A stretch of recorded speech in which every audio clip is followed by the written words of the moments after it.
So you guys know how we've been waiting over 20 years for Sega to get around to making a sequel to Jet Set Radio Future?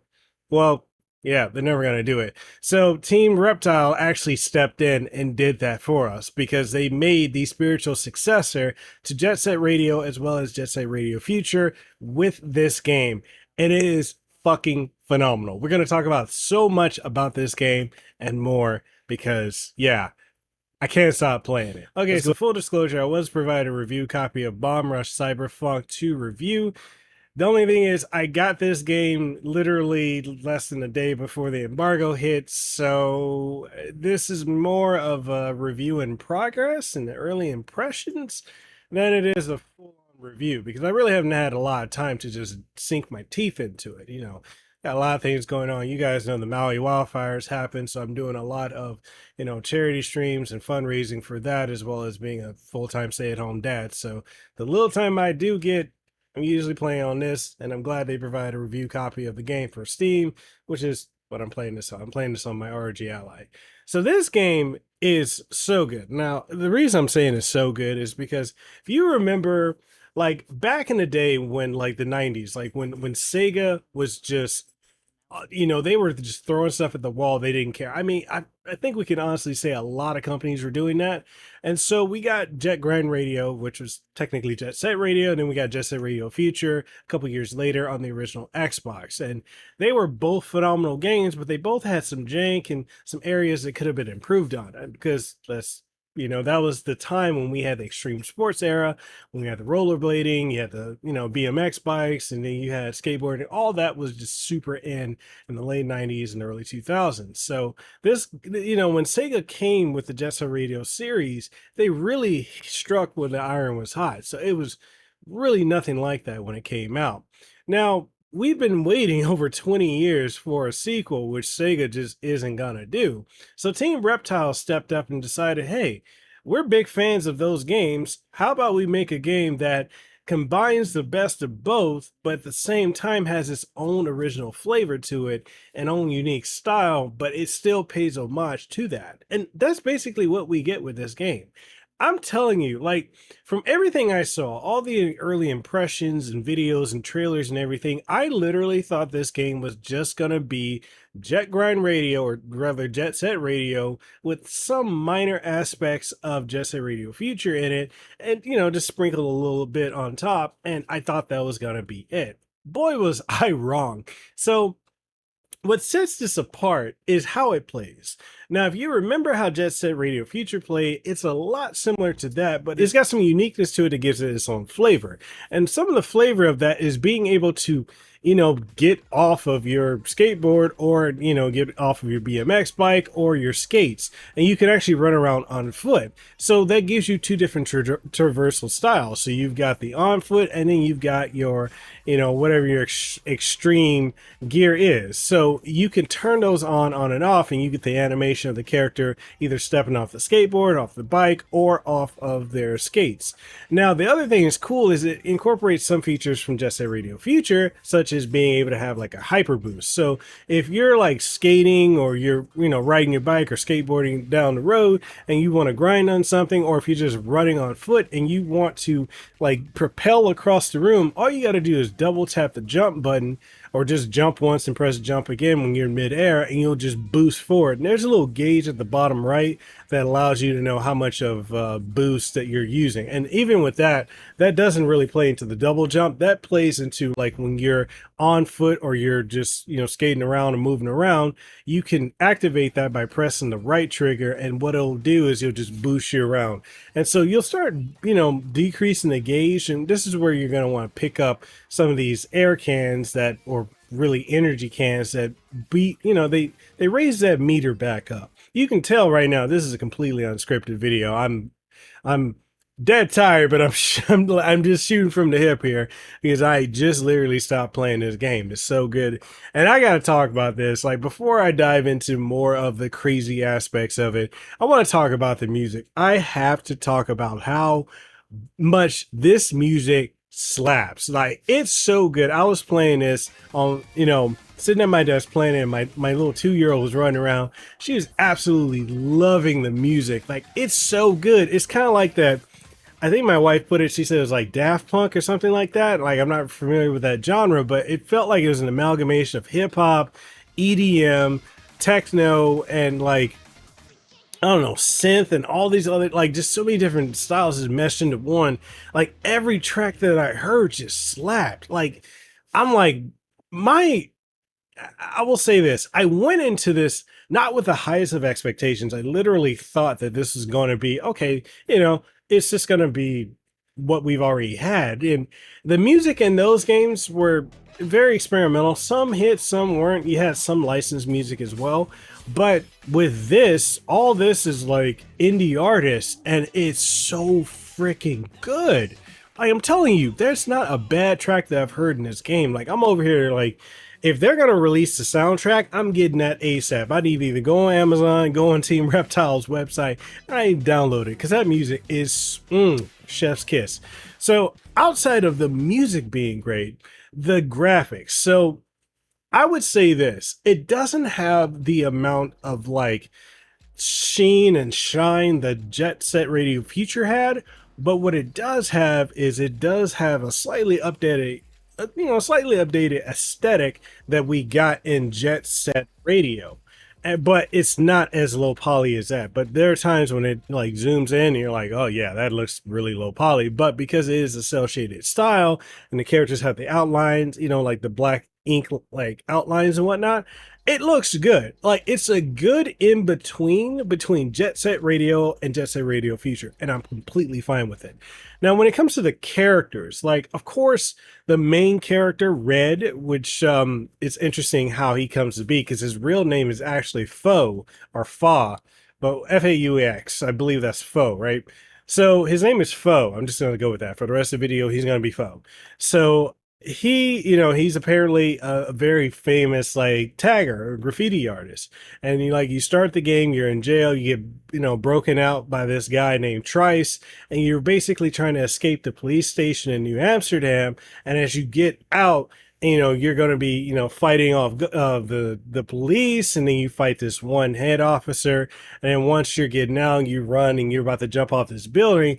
There's this DJ that has like this, like, you remember the old like records? So like he's got that as a weapon, he pulls it out, he throws it, and basically he cuts your head off. So when Trice looks around, he sees the DJ, he sees Foe, and sees Foe's head just flying off and his body falling as they're falling to the water. And then like you skip forward and you see the next scene where like you're just like you see from a perspective of sitting on the couch, and you're like, how can this be? Because Foe, he effectively died. And I'm thinking, okay, they're gonna bring in another character, and this is gonna be someone that's gonna be part of this crew, the bomb rush crew. But it's not. It's literally what they did, and I like how they tell it in game. And I don't want to go into too many details about it, but like basically what they do is they have this head and they attach it to the body of Foe. And the thing is, Foe technically died, so they revive the body, and then the person that you're playing as, which is now named Red because Trice called him Pretty Boy for the longest, he's now Red. And it's not technically, it is and isn't the same character as Foe, but it's basically their own individual person. So I'm interested to see how that plays out, because now you've hooked me narratively, right? It's something I wasn't expecting. Like, they really were like, hey, let's, we're playing to a lot of tropes of what people are going to expect. Let's go ahead and defy the expectation and just go ahead and, like, I don't know, get some shock value in there. And so they do. And so like now you've got this mechanical head on, and then like you go straight into the tutorial. You meet Belle, who's the other character that's part of the Bomb Rush crew. And you generally are just going to be going about and like skating around, hopping on different things and grinding and doing all this various stuff. And I'm like, yo, I'm for it. I'm all here for this. This is freaking dope. So like, if you've played, I'll say this, if you've played like Jet Grind Radio or Jet Set Radio, you're gonna remember that there were aspects where like you could grind on rails and such, but like if you saw a pole, you couldn't go up it or do anything like that. And everything was momentum based, so it took a little time. Realistically, like if you're on rollerblades or roller skates, it took a little time for you to get that momentum to go forward. And then, you could do what you need to do, but it was very still based a little bit in realism. But when it comes to Jet Set Radio Future, that was like way faster. You could not only grind on rails, but you would also be going, being able to go up poles and all that kind of stuff like that. And so this, like I said, it's an amalgamation of the two games. So it allows you to do that. So you can grind on rails, you can grind up poles, you can grind down electric, like wires and such. And the other thing that really sets it apart is like when you see walls, like you can also like grind, like if you're skating along, you see like billboards and stuff on walls, you can go and hop on them, and then you can still like, you can either jump off them, or you can like propel past them with the rocket booster on your back. Like there's so much stuff you can do. And then they added, like some trick functionality. Think of like the Tony Hawk's Pro Skater series. So like the interface buttons like X, Y, and B allow you to pull off various like stunts and tricks. You can do all that. And you can do them while you're just like, skating around. You can do them while you're grinding. You can do them while you're in the air. And so you can build up your combo meter, which you're going to need to do because you're going to need to build up your rep to be able to go to different areas and challenge different crews. So that's really freaking cool that that's in there too. And then the other thing is you can do manuals. So like I'm not sure how many of you are familiar with like skateboards. Like what you do in manual is kind of like you're going and you kind of invert yourself when you're on your skateboard and you're going like that, and you can like in the case of this game you're able to like prolong scores, right? So that's really cool. It basically hold the right trigger as you're skating around and you'll do a manual. So that's, I really like that. Or is it right? I think it's right bumper or right trigger. I forget which one off the top of my head, but it's really cool that you can do that. And so as you're going about the city, right, you're able to like meet different crews, and then different crews, when you go up and talk to them, they'll challenge you. And so like you either need to, score so many points, do certain combos, collect so many cans, or do various things, or tag various like locations. And it really starts to open up because it's kind of it's a semi-closed but semi-open world area, or at least as far as I played. And I find it really, really fascinating. Now, it's not going to blow your mind graphically, but still, like getting around, there's so many opportunities and options for how you want to like move about this city. So it's really cool. And the other thing too that really separates this from, Jet Set Radio Future, is how tagging works. So in similar ways, in those games when you came across certain walls, you could hit the right trigger and then you can start doing your graffiti, which you can do that in this too with your spray can. You can come along certain ones and you'll just be able to spray it and you'll tag it right then and there. Now, other parts of Jet Set Radio and Jet Set Radio Future, when you were tagging, you basically had to do certain inputs like half circles, quarter circles, like full circular and all that stuff, right? But in this one, they actually pull from what I never would have expected, which is Castlevania Aria of Sorrow. If you guys have played that, you know how like you have the stylus and you draw like the different symbols when you defeat a boss, basically so you can seal them away. And so when you're doing your tagging, you'll see like the tag indicators, and basically they'll pop up in one of the quadrants with a yellow sign, and sometimes it's like one on the left or on the right or the top, or perpendicular, or however.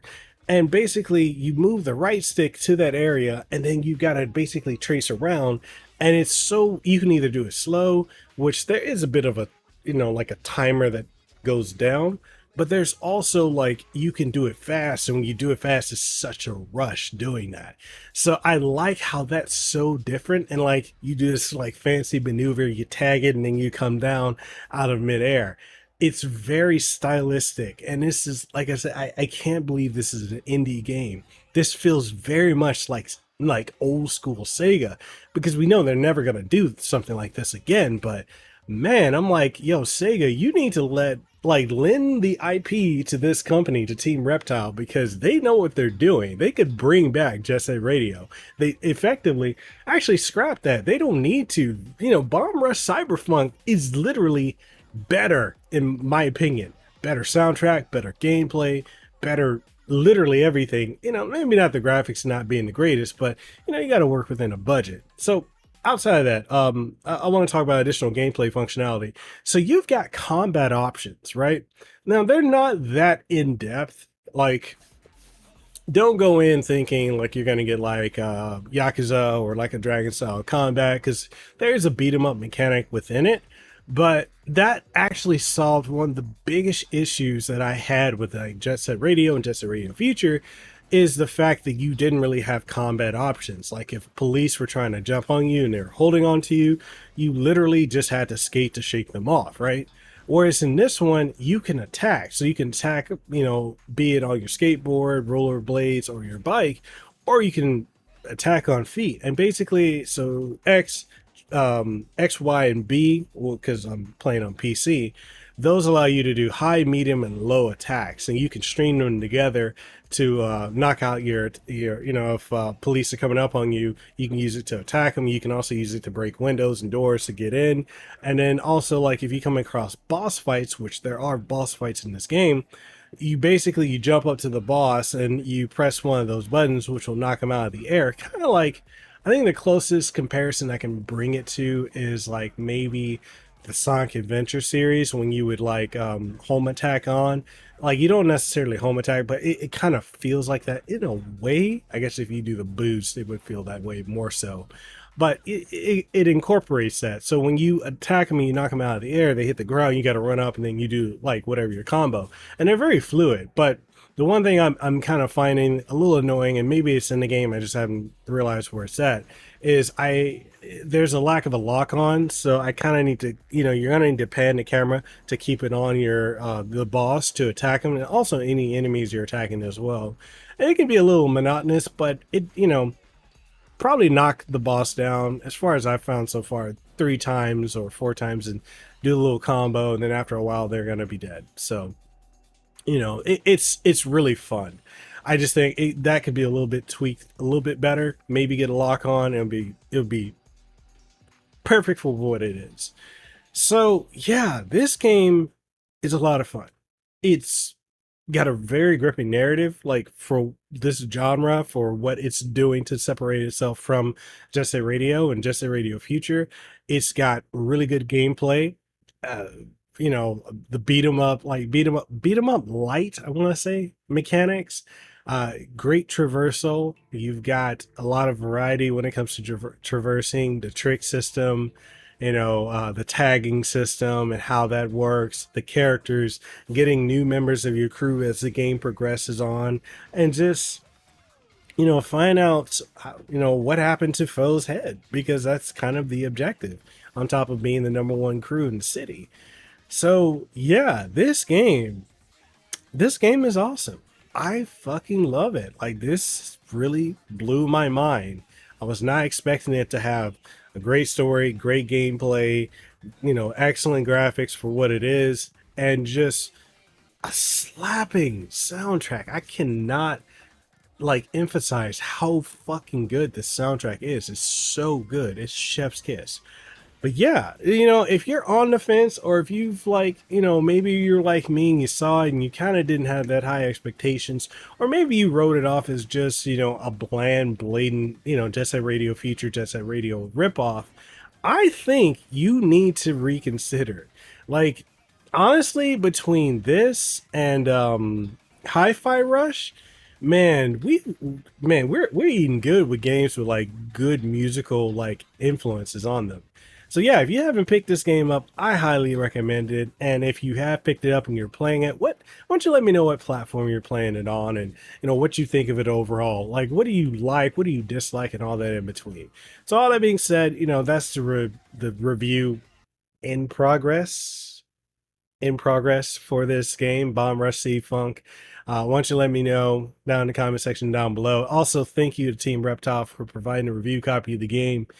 And yeah, if there's a physical edition, I'm definitely gonna purchase it and support the developer because man, this game is mm, chef's kiss. And what I like about it too, I know I'm supposed to be wrapping up the review, but what I like about it is the fact, me having a toddler, I get to just pull this out and just play it for a little bit and then put it down. I'm so grateful for games that respect, like especially when you're a parent, you know what I mean? Games that respect your time. So, yeah. All that being said, love this game. Can't wait to play more. And I'll follow it up probably with some streams and also with, more of an in-depth review down the road, probably in a couple of days when I've had a little bit more time with it. So, yeah. All that being said, which I know I've already said that, but all that being said, I want to also bring, take this time to bring awareness. If you guys haven't, if you're not aware already, there was fires on Maui, and I'm doing a lot to try and raise awareness for that. Also doing charity streams over on Twitch, so make sure you check it out, twitch.tv/Mekel Kasanova. And also, if it's on your heart, then consider donating. If whatever, if you can donate to the Hawaii Community Foundation, which is having the Maui Strong Fund. And if you can't donate, then share the link around because really, this is going to go to the people of Maui to help rebuild and recover from one of the worst natural disaster events in recorded history in Hawaii. So if it's on your heart to do that, please make sure you show some love and aloha to the people of Hawaii. And yeah, all that being said, again, I'm saying that I catch y'all in the next one. Stay safe, be blessed, have aloha, and I'll see you around. And yeah, I'm back. It's been a while. This is my first review in a long while. Yeah, I'm back. I'll see you around. Peace.